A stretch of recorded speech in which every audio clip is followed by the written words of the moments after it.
Okay, thank you, everyone. We apologize for being late. We had some executive session items to cover, so thank you for being patient. We'll call to order. If we could have everybody stand for the Pledge of Allegiance. Pledge allegiance to the flag of the United States of America and to the republic for which it stands, one nation, under God, indivisible, with liberty and justice for all. Thank you. Mrs. Ramirez, you have roll call, and I'd like to acknowledge that we have Mrs. Robinson and Robbins, thank you, and Ms. Swellington on Zoom. Okay, next we have Superintendent's report. Okay, good evening, everyone, and again, we apologize for the late start. A couple of quick announcements, and then I do have some presentations this evening for you. One, I want the public to, hear from me. Our administration have already heard it, as has the board, but we have asked our administration and by default, our teachers to go into a spending curtailment. What that means is we are suspending some of our after-school programs. We're asking for purchase orders to be approved at the executive team level and to be the items that are needed as opposed to wanted, so really kind of considering the needs versus wants. And we are doing that in a proactive manner because of the governmental budgetary impasse. What that means to school districts is the federal funds were released to school. The federal funds were released. They get released to the state. And the state has not approved their budget yet. So what that means for our district is that we have not received any of our federal or state funds. And so we continue to operate our organization here utilizing our district budget, of which we are safe with that. We are not in a position right now that we have to go out to a bond to try to, make our payroll or meet our obligations. But we also want to be proactive and make sure that we're setting aside some money in case that federal or state money never comes through. And we have to use district funds for things that were earmarked to come out of federal or state funding. So for the next foreseeable future, until the state passes their budget, we will be cautious in how we're spending our district funds. We are going to try to impact our students as little as possible, but some of that is unforeseen or the word just went out of my head, so we can't avoid it, and our after-school programming is one of that. I will say, however, that is not all after-school program. We do have some after-school program that are in partnership with some of our community organizations, or that is funded through contractual obligations that we have, or that is just not funded through state or federal money. So there are some items that will continue on, but there are some that are put on pause and will be resumed as soon as possible. So want to be transparent with our community about that. I will be sending out a notification to our full staff. Our administration team knows that and has passed that information forward, but I wanted the public and our board to hear it before I sent that all out to the full staff. The other thing I want to just share with our community is on November 5th, we will be hosting a film.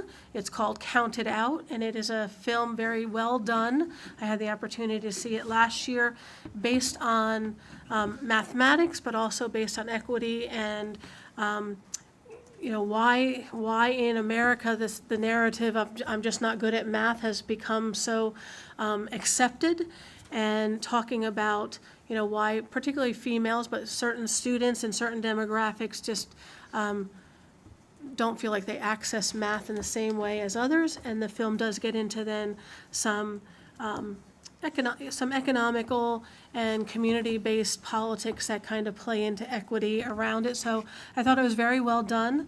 We will be showing that film to our entire staff on November 4th in service.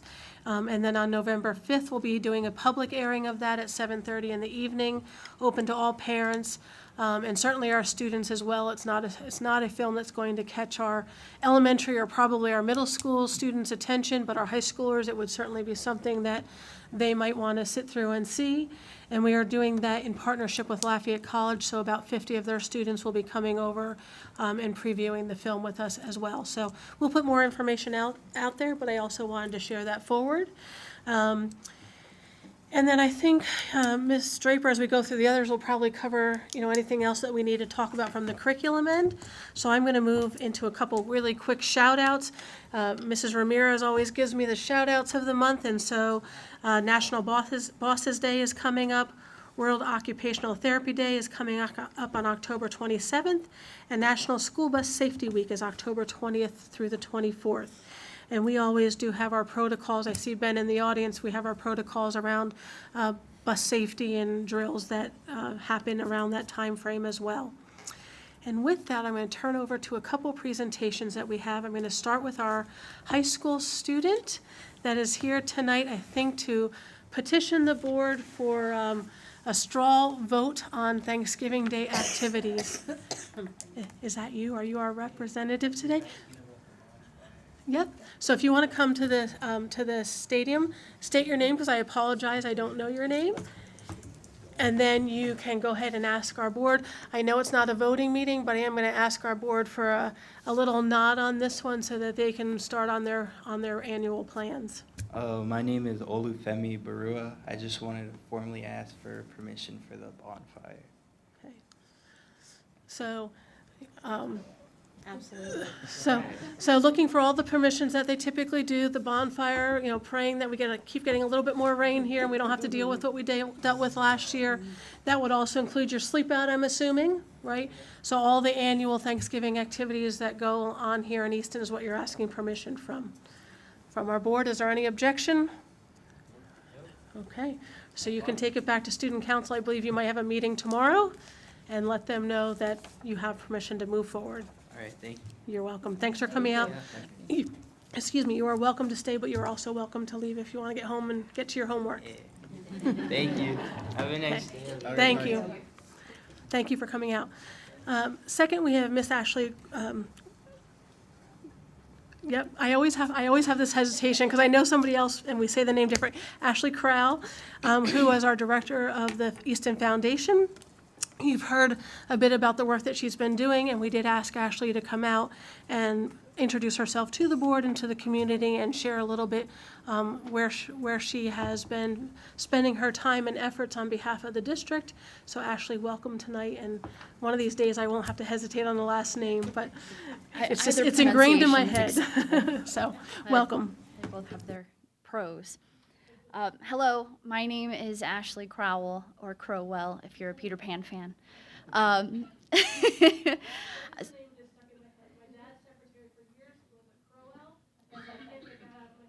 think it just, yes, I'm not from here, so that's probably it as well. I'm originally from St. Louis, Missouri. I'm a transplant. I've been here for 5 years. So I just want to say I'm excited to be here. I'm also very well versed in the dance that you all do and that you have to continue doing in the current days and times we are living through. With the foundation, we stood still for quite a while, and I understand that I'm walking into a situation where there's a low level of understanding of what we've been up to. And so what we've done first is brought ourselves through a strategic planning process so that we have an identifiable list of things that we want to get done this year. And we are working now on implementing those very things. So we are inserting ourselves into the middle school to assist directly with their after-school programming. That comes directly from my wheelhouse, my skill set. So I'm kind of doing approaches with the clubs that are applicable. And then from a foundational standpoint, we're working on creating programming to fill out their early dismissal days, which I know are new this year and unique to the middle school, to give them a full day of something to do and to be able to bus them home at their regular time. So that's one thing. We're also working on creating a permanent, sustainable sponsorship for the high school robotics team, because we understand that that is something that is in need of doing. We actually just had a very productive meeting today with Astound, who is very interested in being a sponsor, in perpetuity.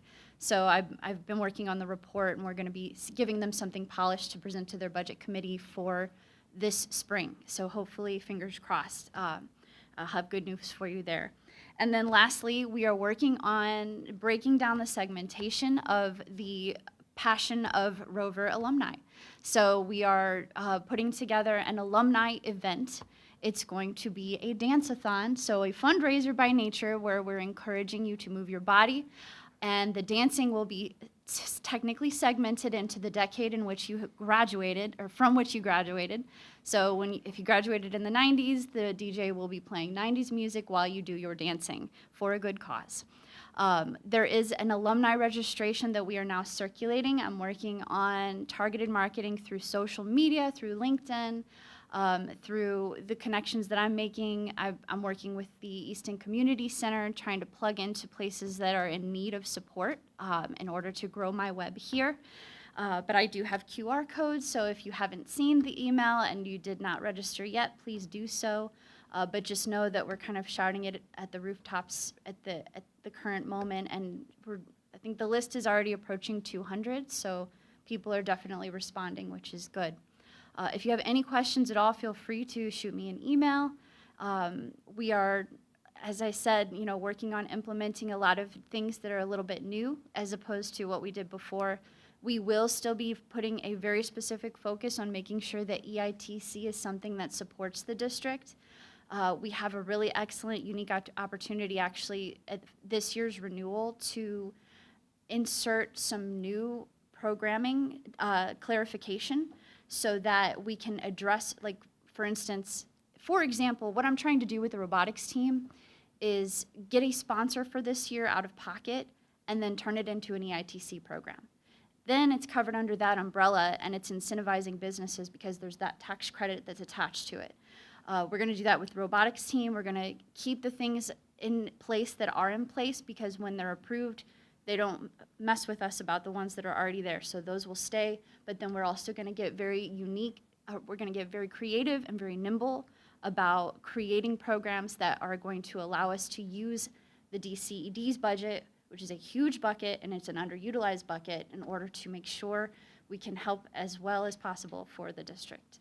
So if you have any questions, once again, and I have flyers, I'll pass them out. But thank you for your time today. Thank you, Ashley. So I do want to say on behalf of Meg, that board, Ashley has been a breath of fresh air for us, really has taken a stalled system and revitalized it. Thank you.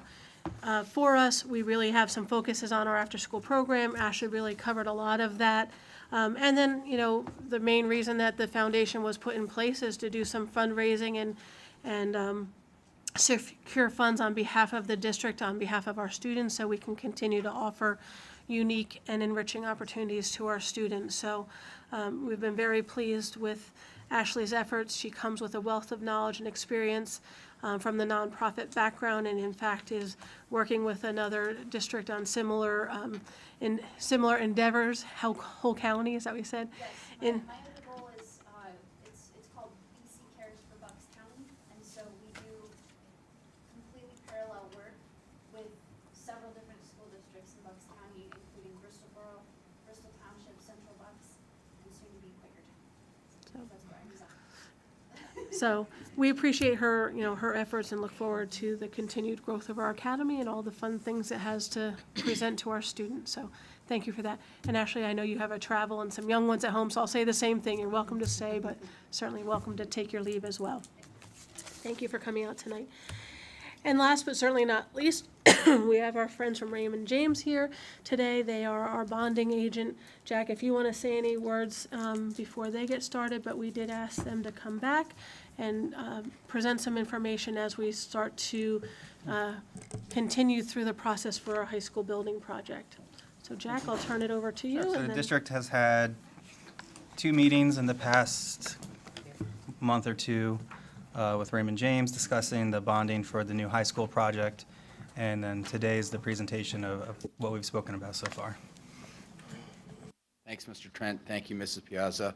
It's a pleasure for Ally and I from Raymond James and Brad Remig and Garrett, who could not be here from PFM. We've had the pleasure of working with Easton for, 3+ decades. So you've seen us before. We're getting a little older, or at least I'm getting a little older. Ally's not getting any older, but Brad and I are. But we have had some meetings, and as you start to really focus and make those tough decisions with respect to the high school project. We have some updated information for you, and so we'd like to review that with you this evening. I'll turn it over to Ally at some point here, who will go through some of those last remaining schedules and then a potential timeline for some action items that we will ask you for. So page 2 is just an update of the market. I do think when you're looking at this overall multi-year plan for the high school project and other, I'll call it capital program materials, or, financing, that hopefully we're going to see some lower rates. We saw a period, if you look at the column there at the bottom, you look at the big blue line going north in 2022. That was when the Fed increased rates by 5%, and then everything else followed. You're starting to see it come down a little bit. The Fed is probably going to be reducing some rates here over the next year, and that will have some impact not only on your short-term investments, but also it'll have a good impact on the long-term financing cost. So I think what we're about to go into, hopefully in the next year to 2 or 3, will be a nice environment for us to do some things with respect to the project. Page 3 this is your snapshot of your existing debt as we look at it this evening. You can see in column 2 the 18 bonds, and if you look toward the bottom, you see a red box around something called call date. Those bonds and the 2019 bonds we're going to look at as refinancing opportunities to save some money. So in the event that we're going to be talking about getting some seed money for the high school project this coming spring, we're probably also going to be looking at some refinancing opportunities, and we'll take a look at those numbers here this evening. Also, we're going to probably throw in the 2022 issue, which really doesn't have any savings as of yet, but we're going to throw it in anyway, because by the time we get to do something, we don't know. The takeaway from this page is column 8, or column 16. Column 8's the gross debt service. Column 16 takes into consideration any state reimbursement that you have coming in for your projects. And the brevity of the debt, okay? It'd be great if you can just say, hey, we don't need to do anything for the next 30 years.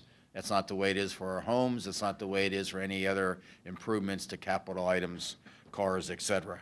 The same thing that you have going with the high school. The good thing is that the brevity of the debt enables us to do some creative things that yes, it's going to be expensive, but there's a method for how you can go about doing it, and hopefully once you get into a plan, you'll be able to finance the capital program in a hopefully efficient manner. Page 4 is the 19 notes. You can see if you look in the right-hand top box, you have savings of about $230,000. So we probably wouldn't do this on its own right now, but if we're going to consider getting some seed money, that's when we're going to throw it in. And also the 18s, when we take a look at the next page, have some substantial savings to them. So again, this is a fiscal housekeeping thing. We've done it forever and ever, just like refinancing a car loan, a mortgage, anything. If you can squeeze anything out of your existing debt and create some savings, we're going to take advantage of that on your behalf. The next slide is the 18A notes. That's the most attractive when you look at that same box in the right-hand corner, about $300,000+ of savings on an annual basis, so about $1.5 million. So you throw that into conjunction with the previous page, we're about $1.7 million or so in savings. Hopefully, by the time we get ready to do this in the spring, we'll have maybe even a little more, savings. But it definitely makes sense to go ahead and do something if we can achieve any type of level of economics that we see here. And the next slide is the 2022's right-hand column. There's really nothing we're going to do about that now. There's actually a dis savings, so obviously we won't do anything. But we'll continue to monitor that because there's a chance that we might as well throw it in the resolution. It doesn't kind of cost us anything to do it. And if it doesn't get done next year, maybe it gets done the following year. So it just gives us, trying to tie everything up with respect to opportunities with your existing debt. And then page 7, before I turn it over to Ally, this is the Act 1 index forecast. Now, why are we showing you this? We've shown it to you now for a year plus, is because when Ally starts to go through the slide with respect to the high school $300 million program and other capital, you know, you're going to be realizing that, hey, a certain percentage of our index has to go toward debt if we want to do the high school, okay? Or if we want to fund, you know, the $300 million that we're talking about this evening. The index right now for you, the adjusted index in the box at the bottom is 4.5%, okay? The base index is 3.5%. Yours is 4.5% for the upcoming budget. And you can see what the forecasts are going forward by the Department of Education. So just keep this in mind. We'll continue to update this as we see what happens to the economy and the impact that Act 1 index has on how much you can go out and you know, raise for programs. With that, Ally, you want to take us the last 2 slides? All right, so I'm going to walk us through slide 8, the one with a lot of numbers on it. And we'll just go column by column so that we can see how this lays out, because as the project evolves and as we continue to come back and refine this, it's all going to kind of work the same way. So in column 2, that's the total net debt service outstanding for the district. So this ties back to the page Ken went over where we had your outstanding debt listed there. If you do nothing, these are the remaining payments on the debt that you've already incurred going forward. And then in terms of laying out a $300 million capital plan, we don't have any draw schedules yet on the high school project or kind of the other capital items that you're looking to tackle. So for now, we've just tried to lay out some sort of reasonable plan so you can see what that looks like. And we'll continue again to refine this as we get more information about the timing and the projects. But we do know from speaking with the administration that you are going to need some seed money here in the next, 6 months or so to get started and pay architects and the like. And so column 3 represents that first bond issuance, which we've pegged at roughly $20 million. So you'll see there that we're going to come in and like Ken said, we have some structuring tools here given the brevity of your debt. We can come in and what we do call wrap around the existing debt service. So we're able to minimize the amount of budget impact that issue has up front. You see there you barely pay any real principal back until your debt pays off in 2033, and then we kind of just wrap the new principal in around the existing debt. That keeps it shorter, more manageable, more cost effective, and again has less of a budget impact overall to the district. So then we come in columns 4, 5, and 6, and we just broke this up evenly for now until we have a better idea of scope and timing of the projects. And you'll see then that we come back in pretty much every year from 27 through 29 and just wrap another issuance around the debt continually. So at the end of the day, we end up with column 8, where you have, the $15.8 million that you have currently budgeted for this current fiscal year for debt service. And we've, over time ramped that up to about $30.8 million in the line item for debt service. Column 7 there, that's some cash interest earnings or capitalized interest that we're going to use to just phase in the debt more levelly, because as Ken mentioned, we do have our index. We do see the projection marching down slightly over time. So we want to be cognizant of that, and we don't want to use, obviously, the full index because you have other things that you need to do around the district, not just debt service. So we are going to use some funds there in column 7 to smooth that over time. So the crux of the conversation really comes to column 13. This is kind of what we envision as the plan to be able to fund $300 million of projects over the next several years. This past budget, the district did put 1.5% into the budget for additional debt service. So the 25-26 year is what actually happened. It is going to spin off, because you don't need all of that, $3.3 million of surplus, which we envision then being kind of either put towards the projects or used in column 7 there to kind of help us phase that debt service in over time. And you'll see then the plan is to just continue to build in that 1.5% of the index each year, year over year, until 2034 to fund these projects over the next 5 years or so. So that's kind of the plan would be every year we need 1.5 of whatever the index is until we get all of the debt service into the budget over this time horizon.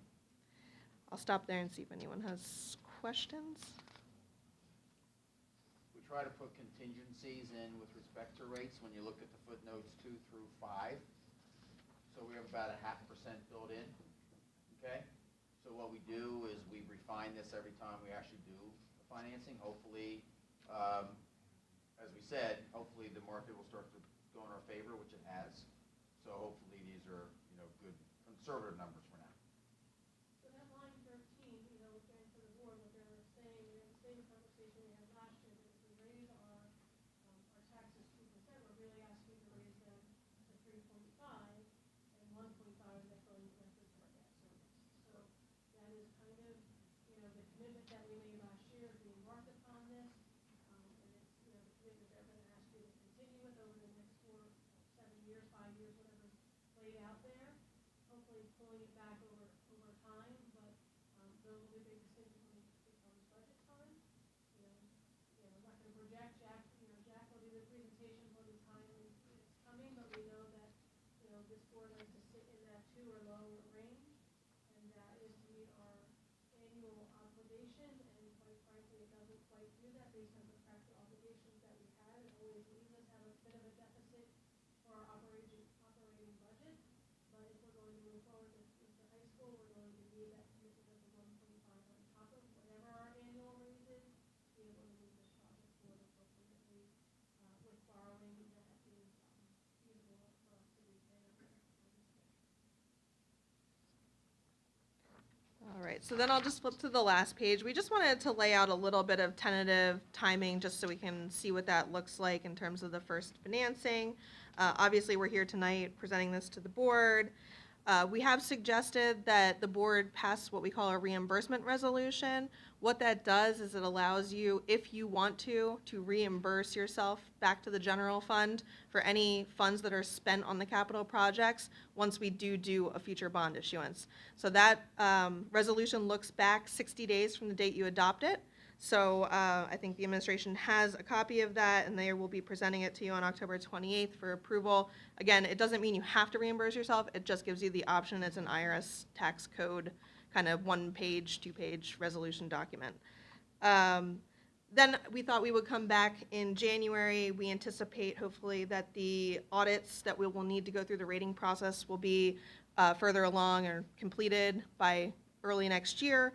So we would come back, we'd follow up, again, give another update of this presentation to the board in January, come back and pass the resolution that would authorize us to issue the debt, so the refundings and the new money debt. And then we'd anticipate going through the rating process in the February-March timeframe, having the bond sale, so locking in the interest rates on the refundings that work, and then the first piece of the new money in April, and then that would put funds in the bank for May, so that you could start to pay the cost that will be coming in with regards to the projects, and reimburse yourself if you would need to or want to. So again, with that resolution, I believe that is on the agenda under Jack's section. If you have questions, you certainly can ask, them of Ally right now. Jack can fill in some gaps as we get to his section if you still have them. But that will be put on our 28th agenda then for voting purposes. So with the resolution and the reimbursement part of it, can you just explain a little reason as to, I've been around and we've been doing this for a while, but for anyone else, sort of explain why you want to do that? Sure. So if you borrow bond proceeds on a tax-exempt basis, and you spend funds now that you haven't necessarily borrowed for yet, the IRS says that you can then put the money back in your general fund for qualified expenses related to the projects, but you have to have this resolution passed, and it has to be within the time frame of 60 days prior and forward from when you passed it. So it's really just an IRS tax code issue. It's not really related to anything other than being able to use tax-exempt proceeds to reimburse yourself. It's really belt and suspenders. It protects you, okay? If you do want to reimburse yourself, you don't have to. But the only way you can reimburse yourself, let's say Jack is going to write a check for $500,000 for engineering fees or whatever it is. If he wants to reimburse whatever fund that came from, you have to have this done. Doesn't cost you a nickel, don't need to advertise for it. It's strictly a board resolution. Any other questions from the board regarding that or anything else in our presentation? pleasure. We will be working with administration with respect to the audit, and we'll plan on being back here in January as long as we're in the position that we can then start the grading process. Other than that, have happy holidays for the next 2 months when we don't see you. Thank you. As always, thank you for your information coming out. Thank you. And that concludes my report for tonight.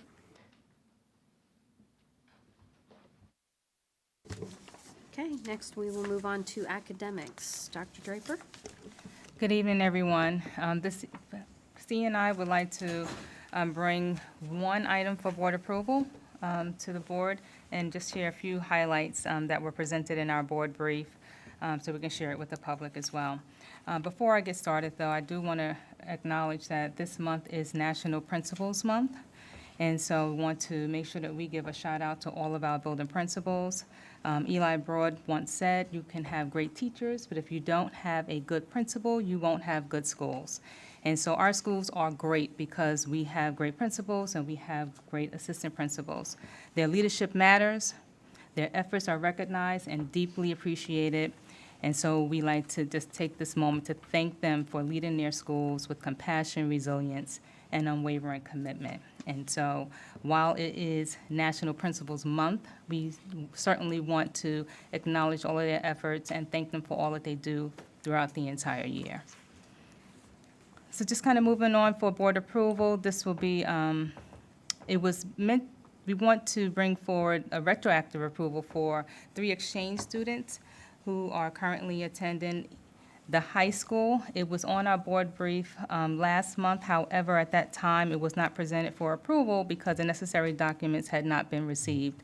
So we are in receipt of the required documentation, and therefore, the students, they did get started at the high school, so we'll be bringing it forward to the board for retroactive approval on October 28th.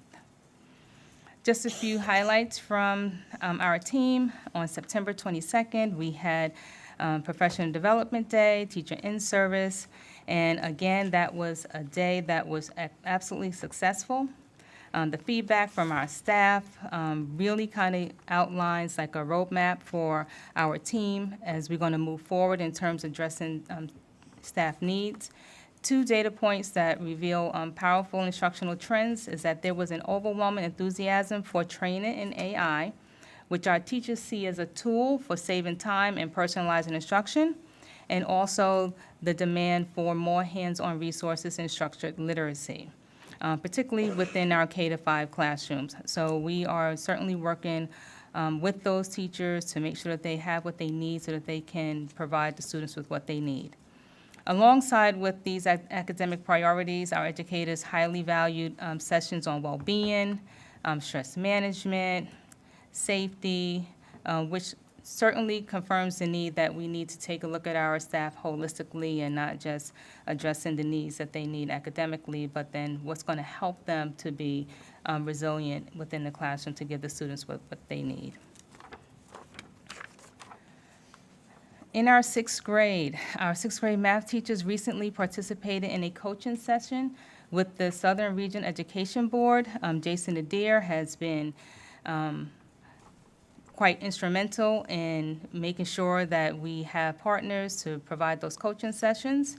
And this is a part of our commitment to support high-quality mathematics instruction. This month's session is focused on the 8 mathematical practices, and the teachers have been introduced to a strategy called Think, Ink, Pair, and Share. So when students are in their classroom and they are posed with a problem, we want them to first take the moment to think about the problem and what it's asking them to do, to kind of write down their thoughts on paper, pair up with a partner or in groups of 3, and then to be able to share out what they've been thinking. So this promotes student reasoning, collaboration, and communication within the mathematics classrooms. So the administration team will be following up with teachers over the next few weeks or so to observe implementation and to provide additional support in the classrooms. Focusing on keys to literacy, we conducted keys to literacy training, facilitated training, particularly on keys to comprehension routine. So we have 6 staff members from the middle school and also from the high school who recently completed this facilitated training in keys to literacy. And this training was conducted separately from any previous teacher sessions on KTL. And this prepares those particular staff members to serve as in-district facilitators. So whenever there is a need that arises or other teachers need support, then we can begin to rely on these 6 staff members to provide some training in-house. And lastly, just kind of do a reminder about the suspension of after-school programming, which Ms. Piazza mentioned earlier on, due to the budget impasse and an effort to be cautious and fiscally responsible. We have suspended our after-school programming that is funded with state and federal funding until further notice. And so it is our hope that once those funds begin to flow again, after-school programs will begin to flow again. But I do want to say that in the meantime, we have been in communication with our district partners to see ways that they can support us in providing additional after-school programming that they might be able to fund themselves. And then also existing partnerships, we're looking at reimagining the ways in which we use our tutors so that we can continue to provide academic support for our students after school. And thus ends the report for academic. Oh, yes, please. Mhm. So I'm going to add one more piece there for CNI. At the request of our teachers' union, they have asked us to consider changing on our calendar where conferences will fall. Currently, we have them pinned to the Thanksgiving break, so the Monday, Tuesday, Wednesday. From a union standpoint, they had some objection for a number of contractual reasons, and so they've requested that we move that into the December timeframe. CNI team is kind of working that out with the union, some suggestions there, but on the 28th, you will see our calendar up for revision, and it will be solely for the purpose of changing the 3 days that the parent-teacher conferences will happen, moving them out of November and into December per contractual language. So we are identifying those dates today. They have given us a little bit more feedback, and so Benita and her team need to take a look at that, and we will get that board approved with you in 2 weeks. So just so you have a heads up on that, and so our families know that there'll be a change there, so you can plan accordingly. Great, thank you, Tracy. And thus ends the report for academics. Any questions? All right, thank you. Okay, is there any public to be heard on academic agenda items? Okay, seeing none. Excuse me. Okay, so I guess sorry. Moving forward was the Moving forward was the retroactive high school high school exchange students. exchange students. Correct, thank you. And then you'll also see a calendar next time as well. Okay. There may be a couple For the field trips as approval. well. Mhm. Okay, next we have Budget and Finance, Mr. Trent. Thank you. The first item being brought for approval is from the Harrison Group. They facilitate our flexible savings account. The rates did not increase for the district from last year. Next item is the reimbursement resolution, which was just spoken about. The key is that we've been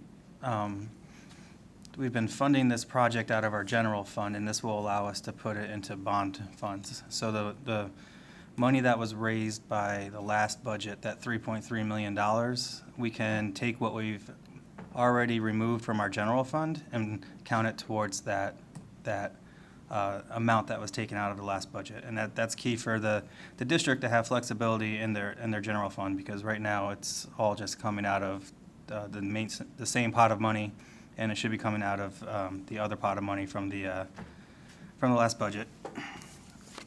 The next item is a settlement stipulation, which is attached, and it's favorable to the district. We're not paying money back, so if you want to read that.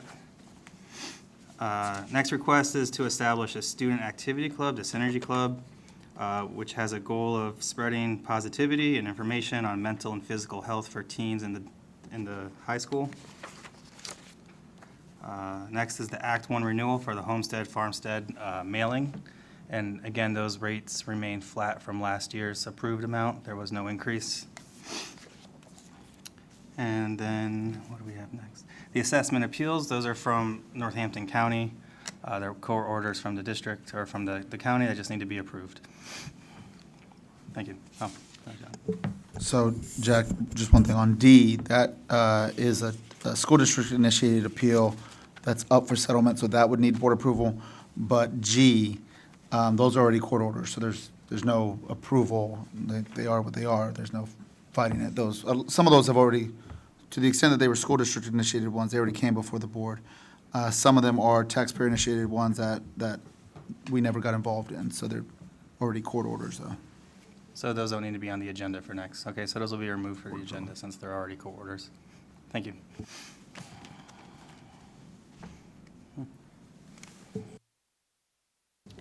Okay, I'm going to ask again if there's anyone in the public who would like to be heard on budget and finance agenda items. Okay, seeing none, we will have going forward the Harrison Group, the reimbursement resolution, the NSA prop holdings, settlement stipulations, establish the student activity, the Act One renewal quote. Okay, next we have Buildings and Grounds, Safety, Security, Dr. Zayatic. Sure, thank you, Ms. Hess. Good evening, everyone. We do have a few things up for recommendation for approval. You'll see on the agenda an agreement with Palmer Township. Just for the board's knowledge, this evening, Mr. Case, along with Mr. DePodwin from CHA and Collier's Engineering are at the Palmer Township building right now for the Planning Commission in regard to presenting our sketch plan for the high school. So that is where they are currently at this time. The agreement on the agenda is similar to what we did at Palmer for Palmer Construction. It's an agreement to fund an escrow account of $5,000 so that when the township ends up needing to review some plans and they need some payment, to go through that process, that they draw on the escrow account. So that's just an agreement that provides the agreement between the district and Palmer Township. That'll be on the board agenda for recommendation. That has been reviewed by King Spry with no issues. So, Jonathan, if there's anything else that you want to add to that, please feel free. But it looked pretty much standard as we've done in the past. Okay. So that is all we have for Buildings and Grounds and Safety Security. Okay. Question, I know we were talking before with the high school. What do we have to approve in November? What is it that we were looking to have approved in November? I thought that was part of the funding. In November. I don't recall anything in November. We were going to be doing after the break in January. There's a few things to approve, but I don't recall, Jody, for anything for November. But I can certainly look into that. I just don't recall that.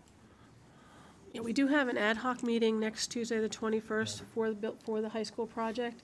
And then, as they have in the past, we'll have them come on the 28th.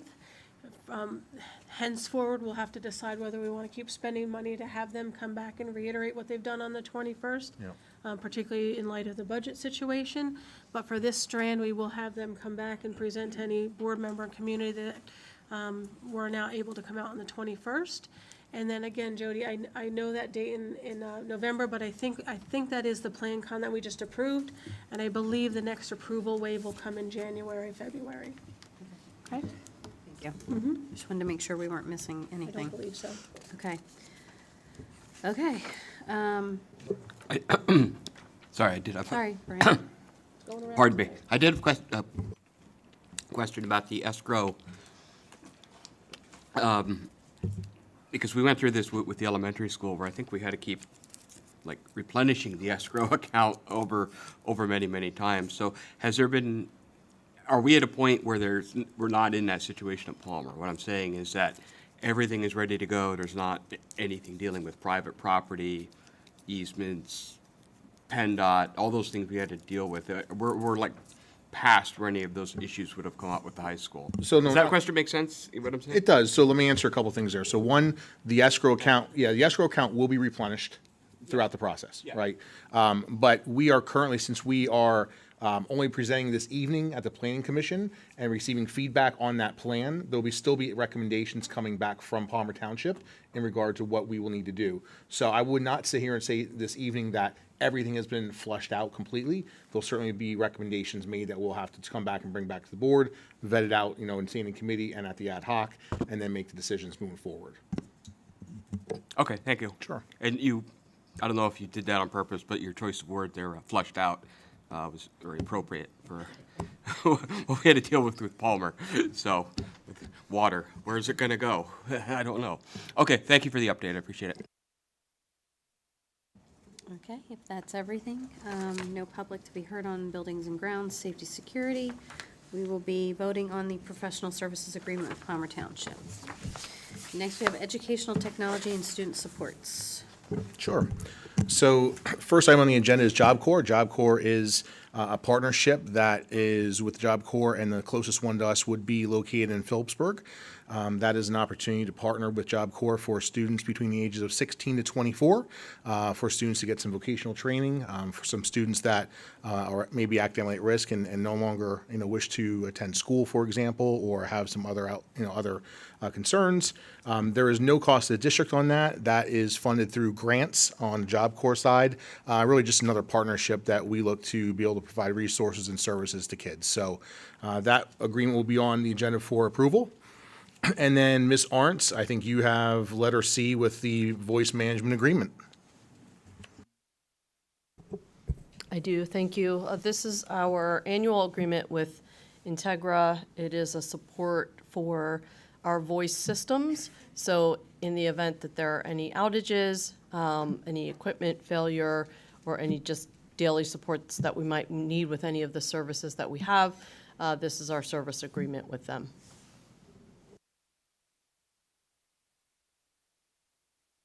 Thank you, Jamie. We'll be coming back to you in a second. Letter D, our placement agreement. So what I do want to share with the board is this. The Special Education Department and I have been working on some discussions on bringing forth placement agreements. This is not for student-specific right now.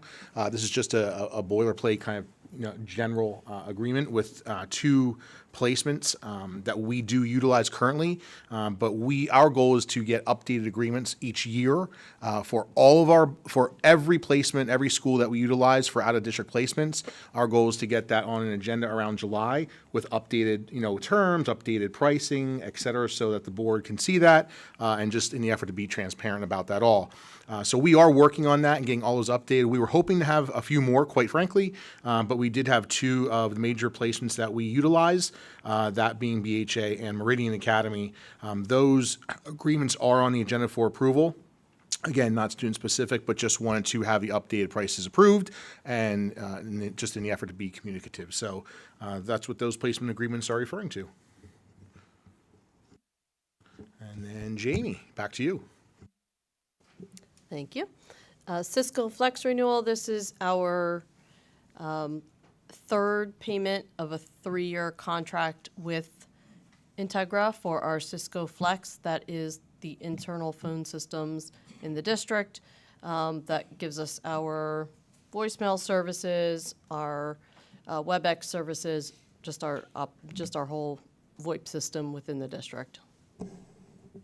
Thank you.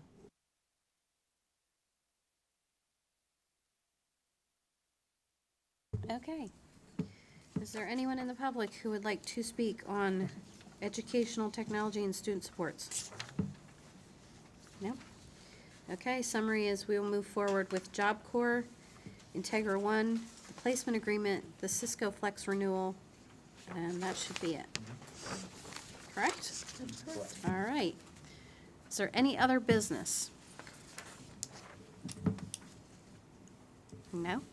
Can I get a straw vote on the mustache since Susan was against the mustache?